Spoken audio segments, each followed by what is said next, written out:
소장님 안녕하십니까? 네, 안녕하세요. 반갑습니다. 김덕진입니다. 네. 국내 빅데이터 그리고 AI 전문가로 알려져 계시죠. 대학에서 강의도 하시고요. 요즘 네. 어떻게 보내고 계신가요?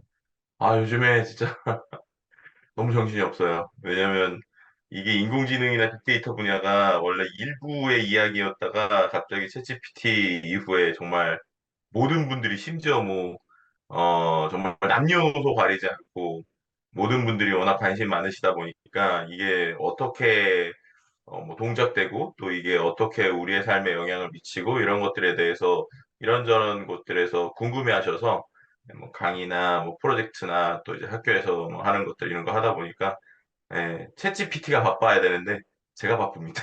그래서 요즘 열심히 하고 있습니다. 네, 본격적인 말씀에 앞서서 미래사회 네. IT 연구소 소개에 대해서 한번 부탁드리겠습니다. 네, 미래사회 IT 연구소는요, 말 그대로 미래나 그 다음에 사회, 그러니까 현실의 지금 사회, 그리고 다가올 미래가 제가 생각할 땐 IT라고 하는 것이 어떤 다리의 역할을 해서 두 개가 연결될 수 있다고 생각했어요. 그래서 미래에 있는 어떤 우리가 뭔가 이렇게 정말 막연하게만 바라봤었던 미래가 아니라 그것이 지금 현재에서 IT 기술을 통해서 보여진다라는 뜻으로 미래사회 IT 연구소라는 이제 연구소를 만들었고요.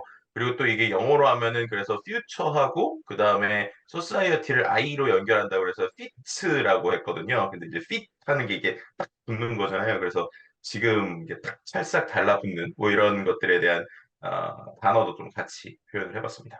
음. 네, 앞서 챗GPT 말씀을 해주셨는데 생성형 AI가 이제는 업계를 넘어서 일반에게도 화제를 좀 모으고 있습니다. 그리고 최근 한국언론진흥재단이 시민 1000명을 대상으로 설문조사를 실시했는데 응답자 중에 32.8%가 이용했다라고 답변을 했는데 사실 이 정도면 알파고 때보다 더 큰 혁명이라고 볼 수 있는 건데 챗GPT 어떤 기술입니까? 네, 뭐 말씀하신 것처럼 일단 알파고랑 이 챗GPT 비교 많이 하시는 분들이 있는데 사람들에게 놀람을 줬었던 이유는 이제 와, 이게 인공지능이 사람을 이길 수 있네라는 것을 우리에게 직접적으로 좀 보여줬었던 이벤트였던 것 같아요. 근데 그럼에도 불구하고 그 이벤트 이후에 우리에게 삶의 변화가 그렇게 크게 오지 않았다라고 느꼈던 가장 큰 이유는 바둑을 두는 이제 인공지능이었기 때문이죠. 그러니까 바둑을 두시는 분들이나 바둑을 업으로 하시는 분들한테는 엄청난 큰 변화였지만 그렇지 않은 분들한테는 그냥 새로운 것이 나오네 신기하네 그리고 나서 직접적인 영향을 우리가 많이 못 미쳤단 말이에요. 근데 챗 GPT는 말씀하신 것처럼 챗입니다. 그래서 대화를 하죠. 근데 대화라고 하는 것은 우리 모두가 하는 것이기 때문에 실제로 대화의 방식은 다르지만 모두가 대화를 하잖아요. 그러니까 즉 우리가 대화하는 거랑 똑같이 뭔가 얘기를 했더니 그것이 사람처럼 반응한다. 라고 하는 것은 당연히 우리의 삶에 바로 직접적인 영향을 미칠 수 있는 것이고요. 그리고 다양한 관점에서 이러한 영향을 미칠 수 있다는 게 더 흥미로운 것 같습니다. 예를 들면은 회사에서는 또 회사의 사람들에게 맞게 이런 대화가 있고 또 집에서는 집안의 사람들에게 맞게 심지어 우리 어르신들 같은 경우에도 뭐 손자랑 얘기하는 여러 가지 대화들이 있잖아요. 근데 그 모든 대화의 맥락을 이 챗 GPT라는 애가 알아듣고 그거를 가지고 대화를 할 수 있다 보니까 어떤 사람에게는 이게 아주 좋은 대화의 벗이 되었고 어떤 사람에게는 친구 같은 존재가 되었고 어떤 사람에게는 일종의 비서 같은 역할을 하게 되었고 어떤 사람은 내가 하는 일을 대체할 수 있구나라고 하는 두려움을 주는 이런 다양한 존재로서 지금 사람들에게 영향을 미치고 있다라고 말씀드릴 수 있을 것 같습니다. 음. 네. 챗이라고도 말씀을 해 주셨고 다양한 이제 변화를 예상된다고도 말씀하셨는데 챗GPT 출현 이후에 국내 기업들이나 해외 기업들의 미래 전략도 대폭 수정되고 있는 경향이 감지되고 있습니다. 진단이나 좀 전망에 음. 대해서 소개해 주시죠. 네, 일단은 말씀하신 대로 생성형 인공지능 기술이 많은 기업들에게 영향을 미친 것은요, 그냥 숫자를 생각하면 돼요. 그러니까 챗 GPT가 실제로 출시되고 나서 딱 5일 만에 회원수 100만 명을 돌파했다라고 하는 것이 갖는 아주 큰 의미들이 있습니다.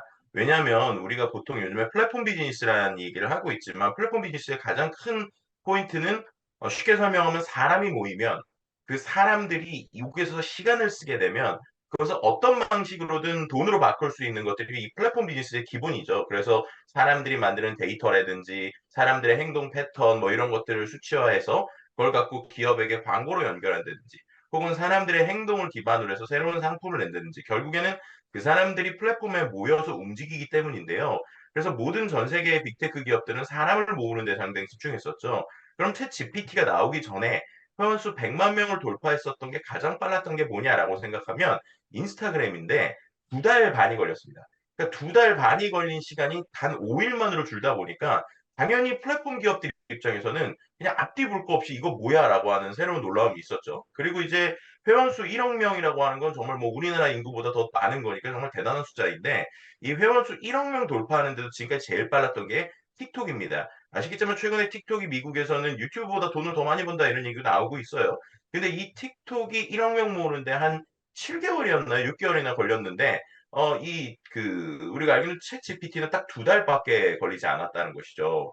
그러니까 다시 말씀드리면 아마 틱톡이 9개월 걸렸을 겁니다. 틱톡이 9개월 걸려서 1억 명 돌파했었는데 이 챗 GPT가 딱 2달 만에 이 1억 명을 돌파하니까 모든 빅테크 기업들이 지금 이것이 뭐 우리에게 영향을 어떻게 미칠 것인가를 생각할 틈이 없는 거죠. 마치 이제 스타트업들도 뭔가 비즈니스 모델보다는 일단은 사람을 모으는 건데 지금 이러한 빠르게 1억 명을 돌파하는 어떤 플랫폼이 생기니까 당연히 모든 빅테크 기업들은 야, 이거 일단은 사람들이 관심을 가지니 우리도 무조건 이런 서비스를 내야 돼라고 하는 것이 지금의 전반적인 방향인 것 같습니다.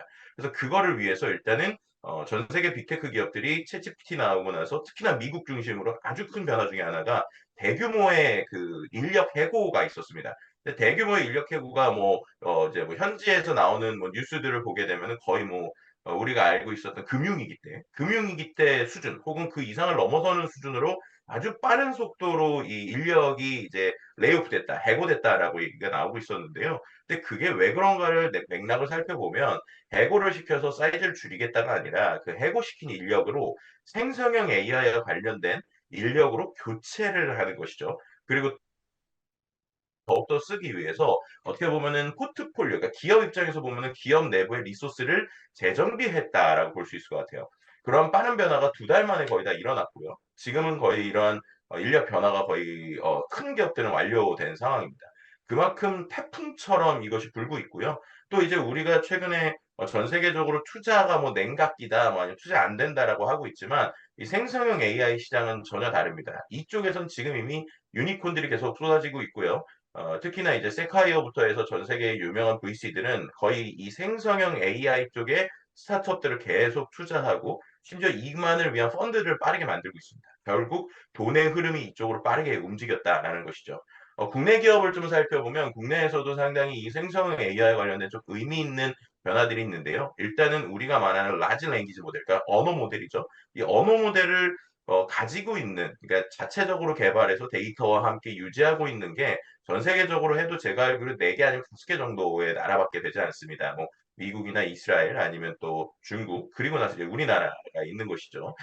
그만큼 우리나라 자체 뭐 예를 들면 네이버의 하이퍼클로버가 제일 대표적인 언어 모델일 텐데 그런 언어 모델을 가지고 있는 국가인 만큼 우리나라에서도 아주 빠르게 이 언어를 활용한 이 생성형 AI를 활용한 비즈니스들이 많이 나오고 있습니다.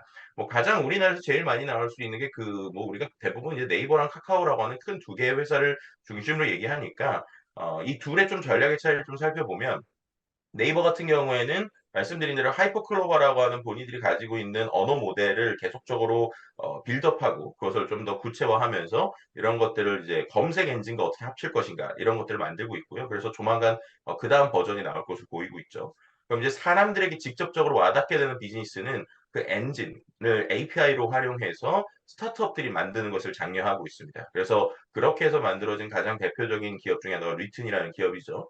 리튼 같은 이제 스타트업 레이어들은 본인들이 언어 모델을 직접 만들기에는 이제 비용이나 여러 가지 부담이 있기 때문에 그런 네이버가 만든 어떤 언어 모델 API를 가져온다거나 아니면 지금 리튼 같은 경우에는 제가 알고 있기로는 이제 네이버 것뿐만 아니라 이제 오픈 AI의 챗 GPT-4도 이제 가져와서 쓰는 걸로 알고 있는데 그런 형태처럼 스타트업들은 다양한 생성형 AI의 API들을 레고 블록처럼 가져와서 어떠한 비즈니스 모델을 만드는 이런 쪽에 좀 집중하고 있고요. 그리고 말씀드렸던 빅테크 중에 우리가 알고 있는 그 네이버 같은 경우에는 그런 언어 모델 자체를 이제 클라우드에다 올리고 잘 관리하는 쪽, 그리고 본인들의 서비스에 조금씩 붙이는 이런 쪽에 집중하고 있습니다. 카카오 같은 경우는 이제 본인들이 가지고 있는 다양한 서비스들이 있잖아요. 그런 것들을 하나로 모으는 일종의 슈퍼앱 전략을 쓸 것으로 지금 예측되고 있는데, 이런 형태는 마치 챗 GPT가 오픈 AI의 챗 GPT가 GPT-4 이후에 최근 이야기하고 있는 플러그인의 형태와 비슷할 것으로 예측할 수 있을 것 같습니다. 플러그인이라고 하는 게 결국에는 지금 이 GPT-4 자체가 갖고 있는 한계들을 다른 곳에서 해결하는 게 아니라 이 챗 GPT라고 하는 사이트 혹은 향후에 이걸 뭐 플랫폼으로 볼 수도 있을 것 같은데, 이 플랫폼 안에서 다 해결하게 하는 그림이죠. 뭐 예를 들면은 지금 챗 GPT 같은 경우가 우리가 너무 잘 알다시피 학습 데이터 자체가 2021년까지밖에 되지 않고 또 이제 부정확한 정보들을 이제 내뱉게 됩니다. 특히 이제 뭐 학습량의 차이나 뭐 여러 가지 토큰의 차이로 인해서 우리나라 정보 같은 경우는 특히나 더 오류들을 많이 뱉고 있는 게 사실인데요.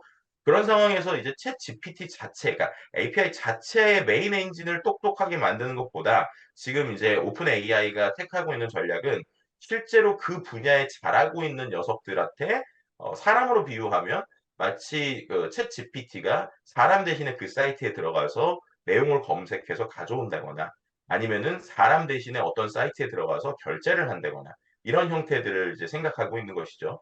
그래서 뭐 지금에 나오고 있는 서비스 플로우를 보면 뭐 내가 특정 정보를 찾아달라고 하면 챗 GPT에서 자동으로 플러그인이 이제 작동이 됩니다. 그래서 그 플러그인이 마치 사람처럼 그 사이트에서 정보를 받아오고요.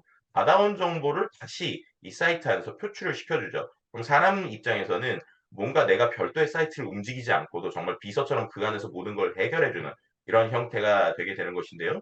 그러면 이것을 이제 스마트폰으로 비유를 하면 마치 사람들이 여러 개의 앱을 눌러서 뭔가를 행동을 하는데 이제 누를 필요도 없이 하나의 앱에서 다양한 앱들을 자동으로 실행해서 뭔가 결과를 얻어오는 그림이라고 볼 수 있을 것 같습니다.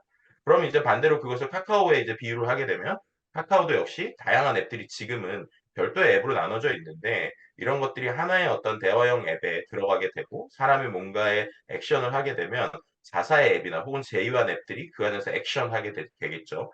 그렇게 되면은 사람 입장에서는 마치 이제 챗 GPT 플러그인이 향후에 우리에게 줄 어떤 느낌처럼 '아 진짜 내 개인 비서 같은 게 생기는 것이구나.'라고 하는 좀 서비스 관점으로의 접근이 지금은 오히려 그 카카오가 가지고 있는 다양한 어떤 인프라나 전략을 봤을 때 '유리하고 그쪽 방향으로 되지 않을까.'라고 예측해 볼 수 있을 것 같습니다.